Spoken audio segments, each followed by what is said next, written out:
Hi everyone! Magandang araw sa inyong lahat! Samahan nyo na naman ako today na magluto ng isang klase ng napakasarap na ulam. Pero bago tayo mag-umpisa, huwag sanang kalimutan i-like at i-share ang videos ko. At sa mga hindi pa nakaka-subscribe, pakisubscribe na din ang YouTube channel ko para lagi kayong updated sa mga videos na ina-upload ko. Ako nga palang madiskarte yung kapatid sa kitchen, July Mariano. And welcome again sa aking YouTube channel, OFW Diskarte Cooking Ideas. Tara mga idol, samahan niyo akong mag-prepare at magluto tayo ng napakasarap na ulam. Let's go!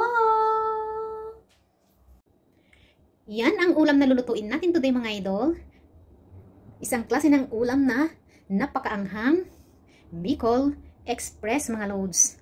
Ayan lahat yung mga ingredients na ilalagay natin. Naugasan ko na lahat yan at samahan nyo na lang akong mag-prepare. Then magluto na tayo mamaya. Unahin natin yung sibuyas mga loads.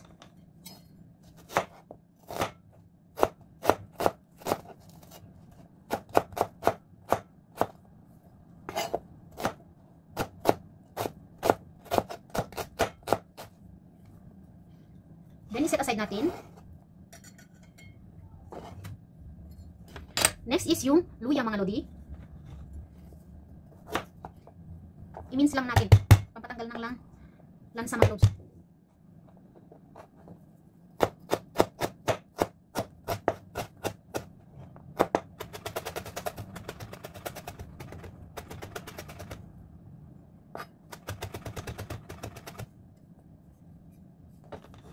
Then set aside natin mga loads.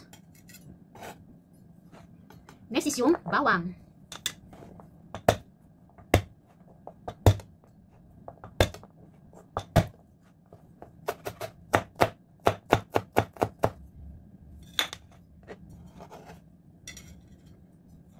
Yan yung ating panggisa mga loads. Next is yung sili mga lodi. Yung red muna mga loads.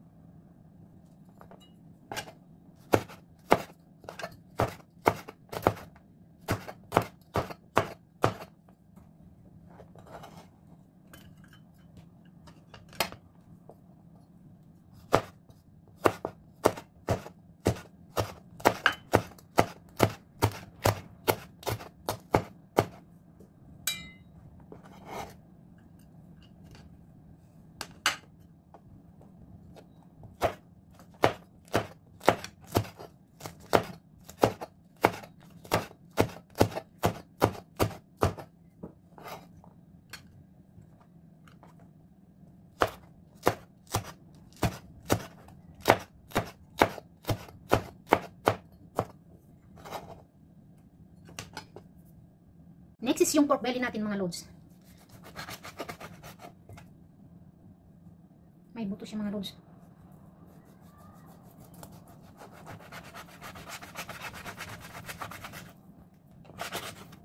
Para hindi siya masyadong makapal.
Ilagay na natin yung sibuyas muna.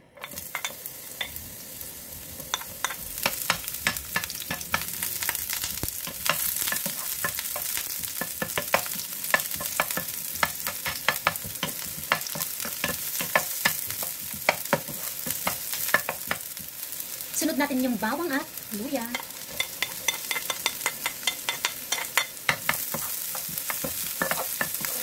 Huwag natin masyadong i-brown mga loads. At i-brown pa natin ng konti yung karne.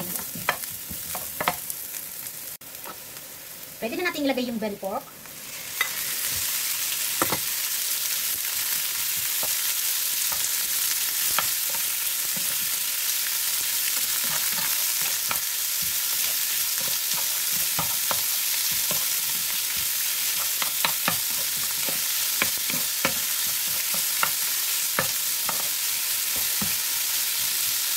Brown natin ng konti mga lodi. Ayan mga idol, medyo okay na yung ating pork.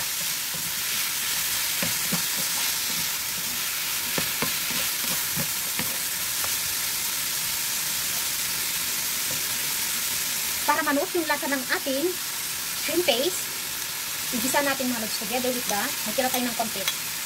Lagay natin last mga lodi.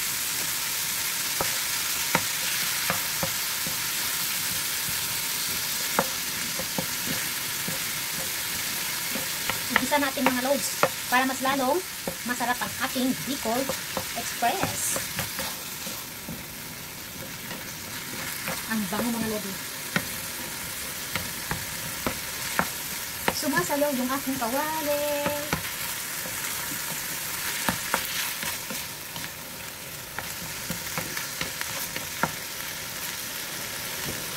Mabilis lang maluto yung iniwan nating belly pork mga loads kasi manipis lang yan mga loads.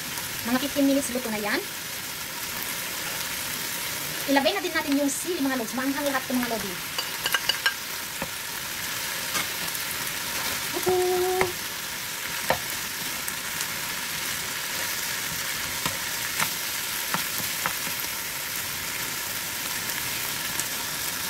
Ayan mga idol, pwede na natin ilagay yung coconut cream.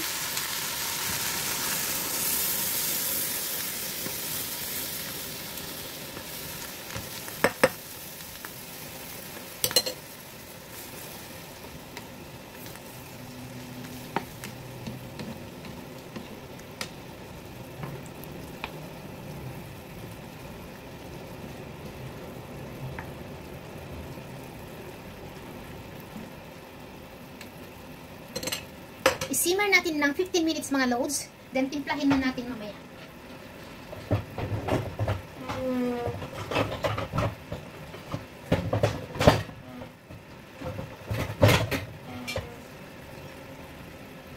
Takpan ko muna. I-check natin mga idol. Ang bango mga loads. Yummy! Bicol Express!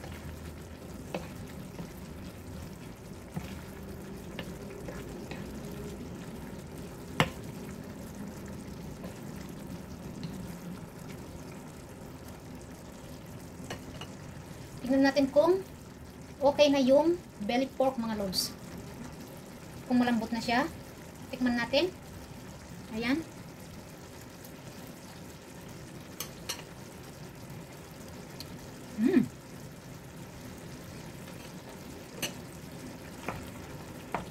Hindi ko pa sa tintimplan mga loads. Ang sarap ng lasa. Pero lumalaban pa yung karne mga lodi. Another 10 minutes. Simmer lang natin mga loads. I-check na natin kung luto na mga idol.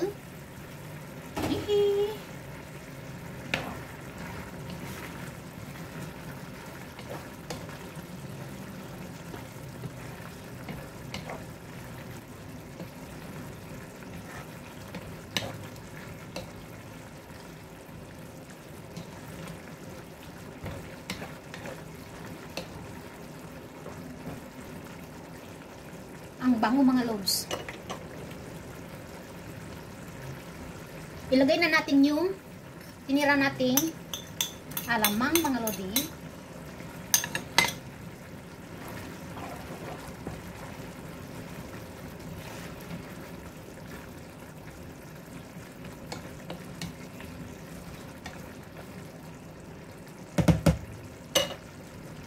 At yung ating coconut cream.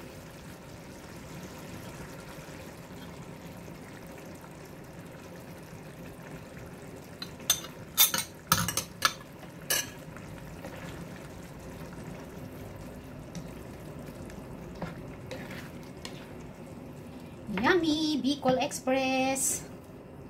Ayan mga loads. Pakulo lang natin ng konti at timplahin natin. At kumukulo na siya mga idol. Hindi na ako naglagay ng kahit na anong pampasarap mga loads. Tikman natin. Tikman natin yung belly pork kung luto na mga loads. Kung hindi na siya lumalaban mga loads. Ayan.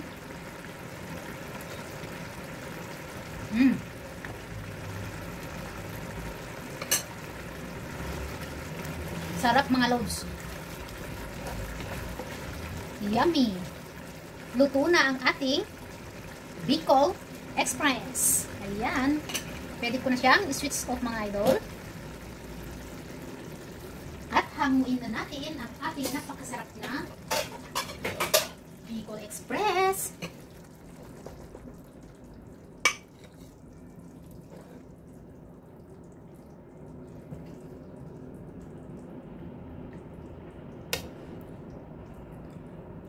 Alamang at coconut lang mga loads. Yummy. Wala na akong inilagay na ibang ingredients mga idol. Yun lang.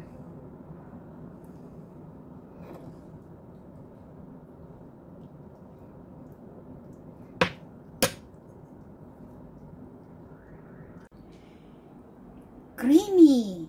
Yummy Bicol Express mga idol. Ayan ang sarap ng niluto natin. Napakaanghang, napaka-creamy mga loads.